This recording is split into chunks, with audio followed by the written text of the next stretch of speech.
Olá, meu amigo e minha amiga. Aqui quem vos fala é Bruno Faria. Hoje gravando de dentro do carro por motivo de força maior. Entretanto, vou dar seguimento aos meus comentários a respeito da Epístola de Tiago. Hoje, falando sobre o capítulo 2. Considero eu que as epístolas Ti, Ti, Ti do Novo Testamento devem ser muito consideradas por todas as pessoas que pretendem ser não somente cristãos de bem, mas também homens de bem. E por que eu cito o Tititi?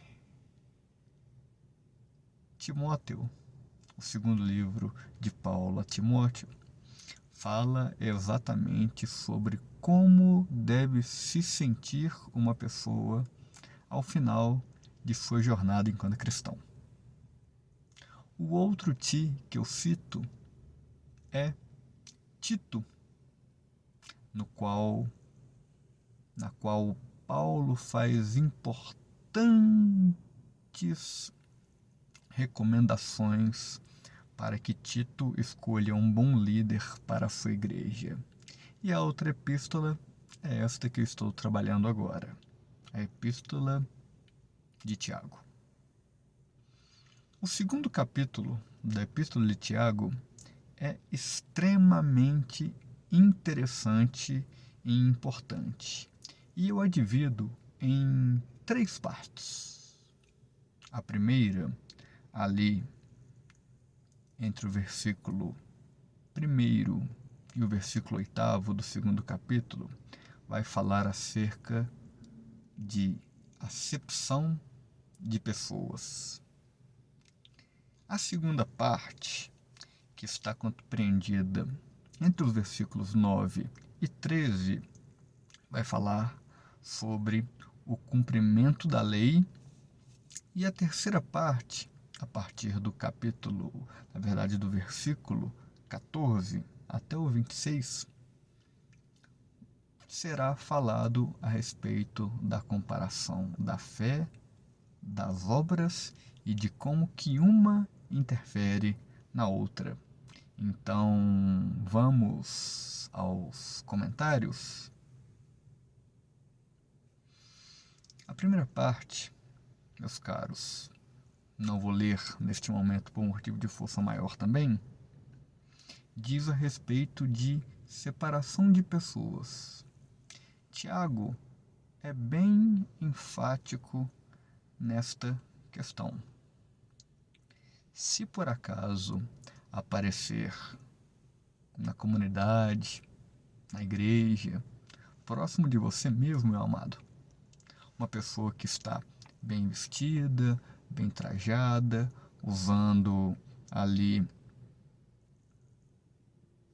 anéis, ouro, joias, ostentando riqueza e bens materiais, e a esta pessoa você oferecer o melhor tratamento que estiver ao seu alcance, ao passo que, se vos aparecer alguém aparentemente mais desvalido e você oferecer para ela somente um canto, acaso não estaremos nós, eu, você, utilizando critérios errados, uma vez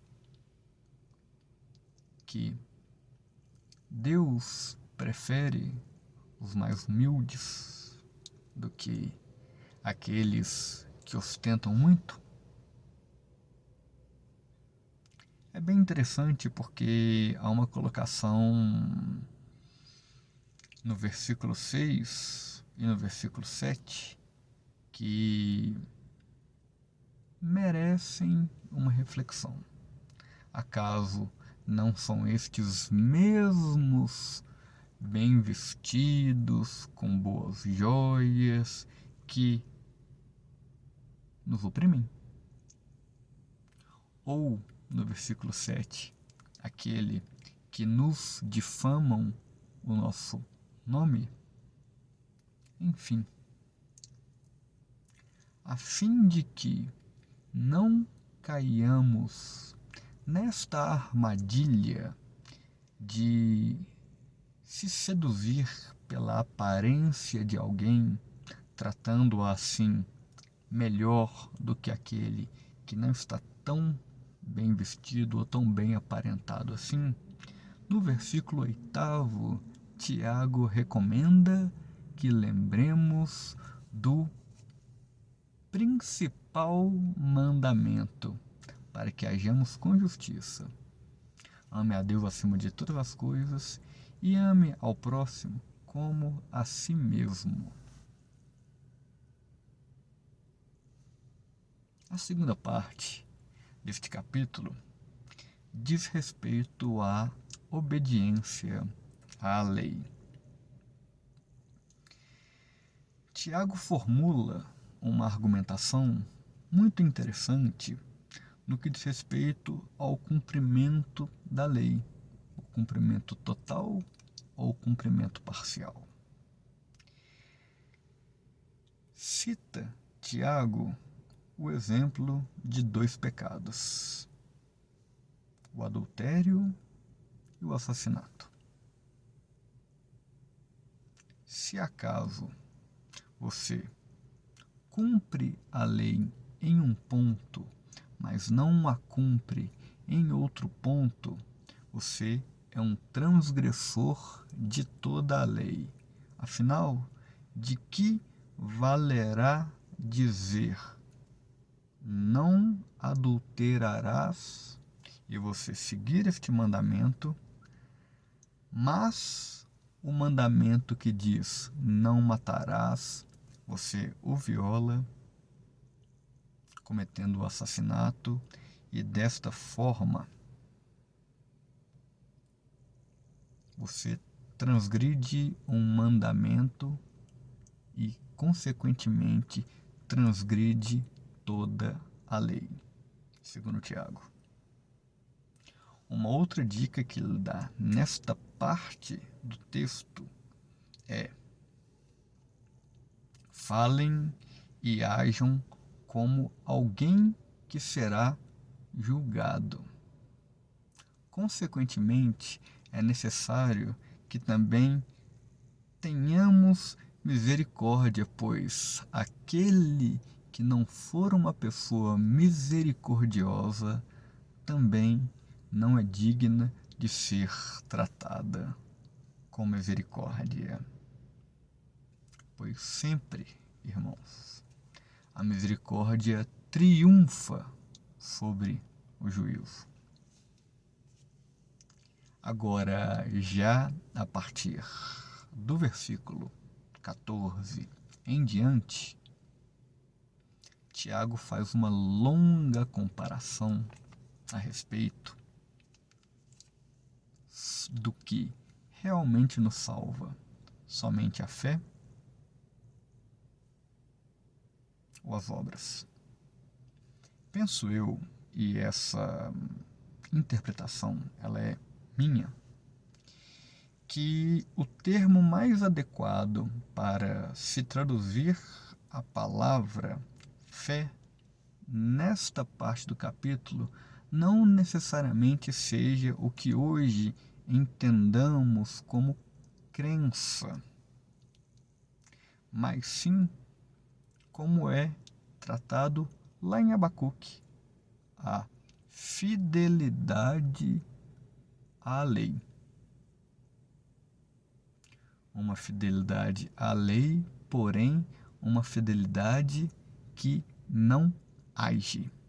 É assim que eu, Bruno, compreendo aquilo que é trabalhado neste terço final do capítulo 2 de Tiago. De que adiantaria, por exemplo, se nós, eu ou vocês, recebessem alguém com fome e com frio e disséssemos somente àquela pessoa: vá alimenta-te e te aqueça, e siga em paz, se por acaso nós não fornecemos aquilo que é básico para que ela mate a sua fome e para que ela mate o frio que está sentindo naquele momento. Aí é que Tiago já começa a questionar. A fidelidade à lei, sem a prática das boas ações para com o próximo, é morta em si mesmo.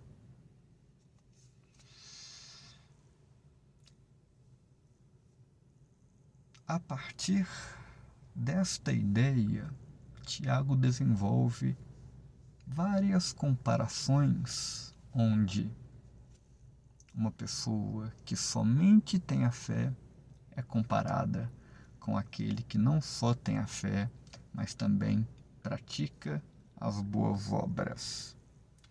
Ele cita, por exemplo, Abraão, o patriarca das 3 religiões monoteístas do mundo: judaísmo, cristianismo e islã.